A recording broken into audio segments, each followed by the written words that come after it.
Awal mula munculnya COVID-19 yaitu berawal dari salah satu kota di Cina yaitu Wuhan yang dilaporkan terdapat 27 orang menderita penyakit mirip pneumonia, demam, kesulitan bernafas, dan paru-paru yang tidak normal. Kejadian ini tepatnya berasal dari salah satu pasar makanan hewan laut serta terdapat berbagai hewan lain seperti kelinci, ular, dan unggas lainnya. 5 Januari 2020, China melaporkan kasus ini kepada WHO, World Health Organization, bahwa telah terdapat 41 orang dan 1 orang diantaranya meninggal dunia. Pada tanggal 15 Januari 2020, WHO menyatakan bahwa virus misterius ini adalah virus baru yang bernama novel coronavirus atau dikenal dengan 2019 nCoV. COVID-19 atau yang dikenal sebagai virus corona merupakan penyakit menular yang disebabkan oleh sindrom pernafasan akut coronavirus 2, yaitu Severe Acute Respiratory Syndrome Coronavirus 2. Coronavirus menyebabkan penyakit infeksi saluran pernafasan seperti flu, MERS, Middle East Respiratory Syndrome, dan SARS, Severe Acute Respiratory Syndrome. Coronavirus ini pertama kali ditemukan di Wuhan, Hubei, China pada tahun 2019. Hari demi hari masyarakat semakin panik karena pasien yang terjangkit semakin bertambah dan menyebar ke luar negara China, termasuk Indonesia. Pandemi COVID-19 di Indonesia pertama kali dideteksi pada 2 Maret 2020 ketika 2 orang terkonfirmasi tertular dari seorang warga negara Jepang. Pada 9 April, pandemi sudah menyebar ke 34 provinsi dengan Jawa Timur, DKI Jakarta, dan Sulawesi Selatan sebagai provinsi paling terpapar. Upaya pencegahan penyebaran pun dilakukan dan dikampanyekan. Banyaknya jumlah kematian yang bertambah hari demi hari akibat virus corona ini tidak hanya menimbulkan gejala dan penyakit fisik saja, akan tetapi berpengaruh besar terhadap kesejahteraan masyarakat Indonesia yang di dalamnya mencakup kesehatan mental, seperti berdampak pada kondisi sosial ekonomi keluarga yang ditinggalkan. Hal ini dapat berpengaruh secara signifikan apabila seseorang yang terjangkit virus corona lalu meninggal dunia adalah tulang punggung dalam keluarganya. Lalu pengaruhnya pada masyarakat yaitu membuat menjadi lebih mudah panik, cemas, dan stres. Hasil penelitian ini menunjukkan besarnya sumbangan kelebihan informasi terhadap sosial media fatigue dan lebih rentannya kelompok mahasiswa pria untuk mengalami sosial media fatigue saat belajar di rumah selama pandemi COVID-19. Grafik penelitian menunjukkan sebagian besar responden mengalami stres sedang. Karakteristik sampel penelitian dengan jenis kelamin perempuan sebanyak 89 orang dan dengan jenis kelamin laki-laki sebanyak 38 orang. Dengan beragam profesi. Dengan profesi guru sebanyak 45 orang, dosen 13 orang, wira swasta 45 orang, pekerja swasta 13 orang, mahasiswa 40 orang, pekerja di bawah instansi pemerintah selain guru dan dosen 11 orang, dan tidak memiliki profesi atau tidak memiliki pekerjaan sebanyak 1 orang. Data grafik menunjukkan bahwa selama 30 terakhir terlihat kondisi stres responden 65% pada kategori sedang, 30% pada kategori rendah, dan 5% pada kategori tinggi. Dari sini didapatkan profil atau gambaran umum mengenai kondisi psikis atau tingkat stres responden. Transaksi dari individu menentukan atau mempengaruhi stimulus itu sendiri dijadikan sebagai sumber stres atau tidak. Stres dikatakan transaksional saat adanya proses pengevaluasian dari sumber stres yang terjadi menurut Gaul 2016. Data di atas juga didukung oleh kecenderungan penurunan aktivitas pencarian COVID-19 dalam halaman Google Trends 2020. Dimulai bulan Mei hingga bulan Juni, data pencarian dengan kata kunci COVID-19 atau Corona terus menurun. Hal ini meski tidak menjelaskan atau berhubungan langsung dengan kondisi psikis responden, akan tetapi dapat menjelaskan adanya gejala penurunan sumber stresor dari segi informasi. Responden yang terdiri dari 127 orang sangat mungkin juga seperti orang pada umumnya menurunkan sumber stresor melalui informasi atau responden sudah memiliki cara untuk coping pada stres dengan stresor ini. Selanjutnya, hubungan COVID-19 dengan stres dan kesehatan mental. Sejak awal 2020, keadaan buruk menimpa seluruh belahan dunia akibat adanya COVID-19 atau yang sering kita sebut sebagai virus corona. Kehadiran COVID ini tentunya juga memberi banyak dampak yang tidak biasa bagi kehidupan sehari-hari. Bukan hanya dampak pada kesehatan fisik, melainkan dampak psikologis pun juga ikut terpengaruh. Beberapa dampak psikologis yang dirasakan oleh masyarakat ketika pandemi, yakni gangguan stres pasca trauma, kebingungan, kegelisahan, frustasi, ketakutan akan afeksi, insomnia, dan merasa diri tidak berdaya. Pandemi COVID-19 menyebabkan sebagian besar orang merasa khawatir dan takut yang berlebihan dan membuat seseorang mengalami stres. Istilah stres sendiri berasal dari bahasa Inggris stress. Menurut Kamus Bahasa Indonesia, stres diartikan sebagai gangguan atau kekacauan mental dan emosional yang disebabkan oleh faktor luar. Sains menyatakan bahwa stres merupakan suatu kondisi yang menekan keadaan psikis seseorang dalam mencapai sesuatu kesempatan di mana mencapai kesempatan tersebut terdapat batasan atau penghalang. Stres yang dialami oleh setiap individu tidak sama dan cara penanggulangannya pun berbeda-beda. Karena sifat dari stres sendiri adalah subjektif dan pribadi. Itu juga dengan kesehatan mental. Kesehatan mental merupakan aspek penting mewujudkan kesehatan yang menyeluruh. Namun di sebagian besar negara berkembang, masalah kesehatan mental belum diprioritaskan. Ini COVID-19 menjadikan kesehatan mental menjadi isu penting bagi dunia. WHO mengidentifikasi kesehatan mental sebagai komponen integral dalam penanggulangan COVID-19. Pandemi COVID-19 membawa banyak perubahan bagi masyarakat.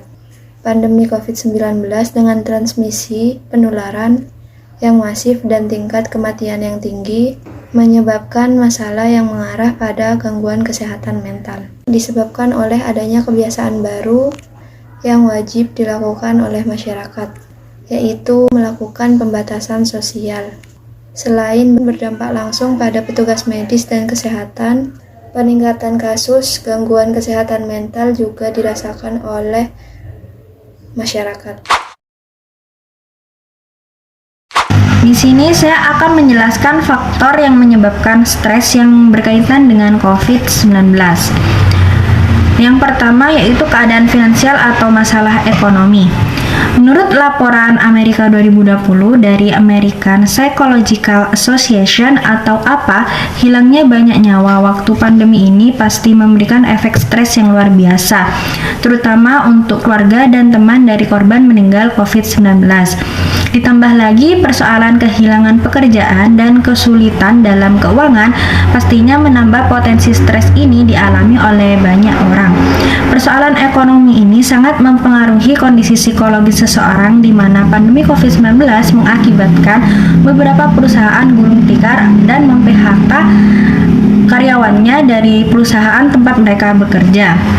Tentunya sebagai tulang punggung keluarga yang pasti mengalami dampak ini tentu sangat mempengaruhi pendapatan finansial tersebut dan tingkat stres pun ikut meninggi seiring dengan sulitnya dalam memenuhi kebutuhan finansial. Yang kedua, adanya kebijakan yang berubah.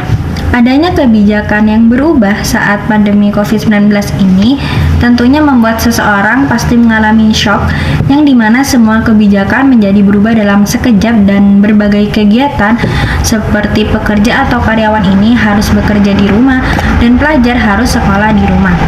Kebijakan tersebut tentunya diambil pada kondisi darurat pandemi COVID-19 yang dimana jumlah kasusnya terus bertambah. Sehingga untuk mengurangi potensi penyebaran COVID-19, kebijakan tersebut sangatlah tepat, tetapi lama-kelamaan kebijakan ini menimbulkan dampak negatif negatif, yaitu stres. Di sini ada dua jenis stres yang sangat relate dengan keadaan saat ini. Poin pertama yaitu stres kerja. Ada beberapa faktor yang menimbulkan munculnya stres kerja. Yang pertama itu adanya PHK, pemutusan hubungan kerja dari perusahaan tempat mereka bekerja karena terhambatnya kegiatan pekerjaan. Yang kedua, mengalami penurunan produksi bagi perusahaan. Yang ketiga, pekerja yang menerapkan work from office ini mengalami kecemasan atau anxiety karena takut terpapar atau terkena virus corona. Poin yang kedua yaitu stres akademik. Dalam hasil penelitian yang dilakukan oleh Della Tridamayanti dan Alfiatun Masito dalam jurnal Strategi Coping Siswa dalam menghadapi stres akademik di era pandemi COVID-19, ada beberapa faktor yang menimbulkan stres akademik. Yang pertama, adanya peralihan sistem belajar dari tatap muka menjadi daring. Yang kedua, adanya tugas yang menumpuk akibat guru tidak segera menyampaikan kepada siswa apabila telah mengunggah tugas di e-learning sekolah. Yang ketiga, adanya rasa tidak suka atau kebosanan ketika menjalani belajar dari rumah atau daring. Yang keempat, tugas di saat sekolah daring semakin bertambah menjadi 2 kali lipat. Dalam penelitian ini, subjek menyebutkan reaksi akibat stres akademik yang dominan dialaminya adalah pusing, sulit tidur atau tidur tidak teratur. Terdapat pula efek lainnya seperti jantung berdebar, perut mulas, dan sering buang air kecil. Namun hal ini terjadi hanya pada saat tertentu saja, seperti ketika akan menghadapi ulangan atau ujian. Selain itu, subjek juga mengatakan bahwa sekolah daring ini membuatnya menjadi malas. Yang terakhir, stres dialami oleh anggota keluarga yang sakit dan meninggal yang disebabkan oleh COVID-19. Protokol kesehatan yang wajib ditaati ini mengakibatkan tekanan tersendiri bagi penderita serta keluarga yang tidak mampu merawat secara pribadi. Demikian juga dengan keluarga yang meninggal karena terkena virus corona akan mendapatkan tekanan tersendiri dari lingkungan sekitar karena khawatir tertular. Definisi coping stress menurut para ahli. Adapun definisi coping stress menurut para ahli yaitu sebagai berikut. Pertama, menurut Ciccarelli 2015, coping stress adalah tindakan yang dapat dilakukan oleh individu untuk mentolerir, menguasai, meminimalkan, atau mengurangi efek dari stres, dan individu dapat memasukkan strategi perilaku dan strategi psikologis. Kedua, menurut Lazarus dan Vlogman 1984, mendefinisikan coping stress sebagai strategi untuk memanajemen tingkah laku kepada pemecahan masalah yang paling sederhana dan realistis. Hal ini berfungsi untuk membebaskan diri dari masalah yang nyata maupun tidak nyata, dan coping stress merupakan soma usaha secara kognitif dan perilaku untuk mengatasi, mengurangi, dan tahan terhadap tuntutan-tuntutan atau distress demand. Ketiga, menurut Baron dan Brian 2005, mendefinisikan coping stress sebagai respon individu untuk mengatasi masalah dengan cara mengurangi ancaman dan efek-efek negatif dari situasi yang penuh tekanan. Keempat, menurut Sarafino 2012, coping stress adalah suatu proses yang terjadi secara terus-menerus, berubah, dan kompleks yang memungkinkan individu menggabungkan beberapa cara untuk mengatasi masalah. Kelima, menurut King 2016, coping stress adalah usaha yang dilakukan individu untuk mengatasi situasi yang menekan, menyelesaikan masalah, dan mengatasi atau mengurangi stres. Keenam, menurut Taylor 2009, coping stress adalah pikiran yang mengarahkan perilaku individu untuk mengorganisir atau memanajemen perilaku dari situasi yang penuh tekanan atau stresor. Coping stress dimunculkan apabila muncul stresor yang dapat menimbulkan stres. Ketujuh, menurut Pargamen 1997, coping stress adalah suatu proses yang melibatkan individu di dalamnya untuk mencapai makna dari keadaan yang dapat menimbulkan stres. Individu secara aktif melakukan pendekatan menghindari, mengantisipasi, dan menilai keadaan dalam hidup berdasarkan keterlibatan individu untuk mencari makna.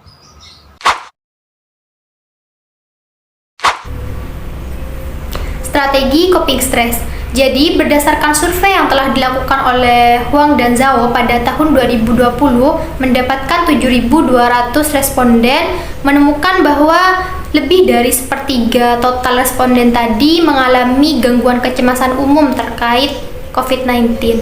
Gangguan kecemasan yang muncul dapat menimbulkan stres berlebih yang dikhawatirkan dapat mengganggu keberfungsian individu dalam kehidupan sehari-harinya. Jadi, untuk mencegah hal tersebut, maka diperlukan yang namanya strategi coping stres. Perlu ditekankan bahwa kita tidak memiliki kendali terhadap penyebab stres, namun kita memiliki kontrol atas reaksi ketika stresor muncul. Menurut para ahli, terdapat 4 macam strategi coping stres. Yang pertama, emotion focus coping, merupakan strategi untuk menyelesaikan atau meredakan emosi individu yang ditimbulkan oleh stresor tanpa berusaha untuk mengubah situasi. Emotion focus coping ini dapat meliputi positive reappraisal, accepting responsibility, self control, dan escape avoidance. Yang kedua, problem focus coping, merupakan usaha untuk mengubah situasi dengan menghadapi secara langsung masalah yang muncul dan tidak menghindari masalah. Kemudian, Farid pada tahun 2012 mengemukakan 2 strategi coping stres lainnya, yaitu coping positif. Dapat dilakukan dengan cara melakukan olahraga secara rutin, mengalokasikan waktu untuk beristirahat dan perawatan diri, melakukan relaksasi dan meditasi, serta dapat mengamalkan ajaran agama sebagai bentuk keimanan kepada Tuhan. Yang keempat, coping negatif. Ini adalah bentuk coping stres yang tidak sehat. Contohnya dengan mengonsumsi alkohol dan narkotika, melakukan tindakan agresi baik verbal maupun non-verbal, menunda-nunda waktu, self-harm, dan self-blaming, juga defense mechanism. Dari penjelasan barusan dapat diketahui bahwa strategi coping stres antar individu itu dapat berbeda-beda. Ada yang menghadapinya secara sehat atau justru malah memperburuk keadaan dengan menghadapinya secara negatif atau melakukan hal-hal yang di luar batas. Juga perlu diingat bahwa strategi coping stres ini perlahan dapat berubah menjadi sebuah kebiasaan karena dilakukan secara terus-menerus. Jadi, lakukanlah strategi coping stres yang sehat. Sekian dari kami. Wassalamualaikum warahmatullahi wabarakatuh.